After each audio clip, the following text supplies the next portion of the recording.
Heto na nga mga chong, marami tayong basketball updates. Jimmy Alapag, handang tulungan ang Gilas Pilipinas sa paparating na FIBA Olympic Qualifiers. Renz Abando, aabandonahin na ng kanyang koponan. Itong lang si Renz Abando mga chong ay kasalukuyang naglalaro sa Korean Basketball League para sa koponan na anyang JKJ Red Boosters. At mukhang plano na nga siyang abandonahin ng kanyang koponan dahil ayon niya sa isang sikat na sports columnist sa Korea ay sinasabing masaya si Renz Abando sa kanyang kasalukuyang buhay kasama ng kanyang koponan. Pero dahil nga daw sa kinulang sa height at kulang sa forward, ang anyang JKJ ay malabo raw na makakuha ng contract extension itong si Renz Abando. Ayon raw yan sa anyang JKJ club manager sa isang interview. Sa madaling salita ay masaya si Renz Abando sa kanyang koponan. Pero ang kanyang koponan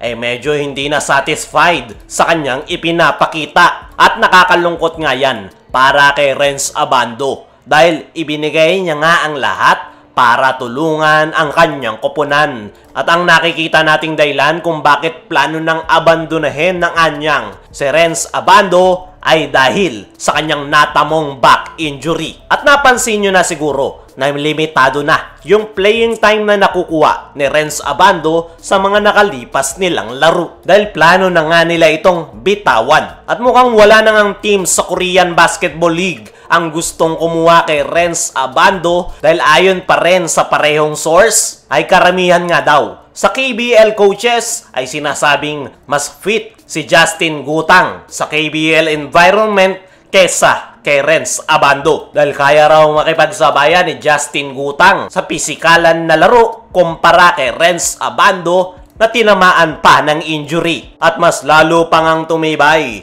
na aabandonahin na si Renz Abando dahil meron na ngang nire-recruit na bagong Pilipino player ang kanyang koponan na 6'6" ang height. Kaya naman, mas tumibay na talaga ngayon na aabandonahin na ng JKJ Red Boosters itong si Renz Abando. At expected na talaga ang ganyang pangyayari lalo na't naglalaro sila overseas. Kapag wala nang pakinabang sa kanilang koponan, ay agad ka talagang bibitawan. Yan nga yung malaking sugal para sa Filipino basketball players na naglalaro sa iba't ibang liga. Wala kang ang assurance na magtatagal at yan nga ang nakakalungkot na sitwasyon ngayon para kay Renz Abando. Sa ngayon ay hindi pa natin alam kung ano ang plano nitong si Renz Abando. May mga rumor nga na plano nitong lumipat sa Japan B-League. Yan ay kung may mag-o-offer sa kanya. At may chance nga na mangyari yan dahil kilala ang Japan B-League na mahilig mag-recruit ng Pilipino basketball players. At kung sa Japan ay wala ring kumuha kay Renz Abando, ay expect na natin na ang pinakahuling choices nitong si Renz Abando ay ang pagpasok sa PBA. Ang pinaka-problema talaga ni Renz Abando kung bakit biglang bumabagsak ngayon ang kanyang karir ay nang dahil sa kanyang natamong back injury. Lahat naman ng player ay nagde-decline ng laro once natamaan ng serious injury. Kaya naman tingnan na lang natin kung ano yung mangyayari sa basketball career nitong si Renz Abando. Dumako naman tayo dito sa kabilang balita. Jimmy Alapag, handang tulungan ang Gilas Pilipinas sa paparating na FIBA Olympic Qualifiers. Sa darating na July ay sasabak ang ating national team para sa pag-asa na mag-qualify sa Paris Olympics. At handang araw itong former Gilas captain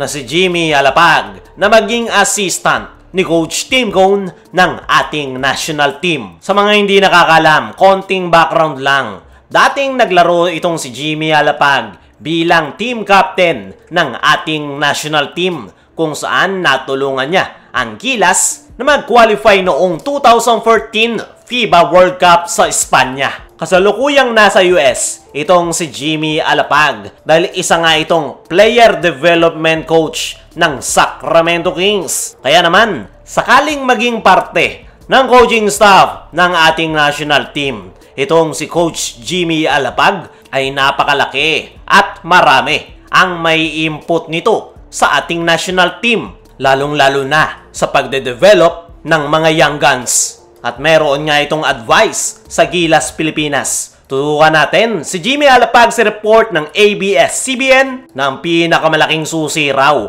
para sa Gilas Pilipinas sa paparating na FIBA Olympic Qualifiers ay manatiling healthy. Napaka-importante daw para sa new generation of Gilas players na siguraduhing inaalagaan nila ang kanilang sarili. Okay lang naman daw na maglaro sa iba't ibang liga at mayroong commitment sa ating national team. Ang importante daw ay ingatan ang sarili at umiwas sa injuries. Nabanggit nga rin ni Alapag na na-meet niya si Coach Tim Cone sa Las Vegas last year noong NBA Summer League. Nagkausap nga raw sila pero hindi nga daw na-discuss kung paano siya makakatulong sa Gilas Pilipinas sa paparating na Olympic qualifying tournament.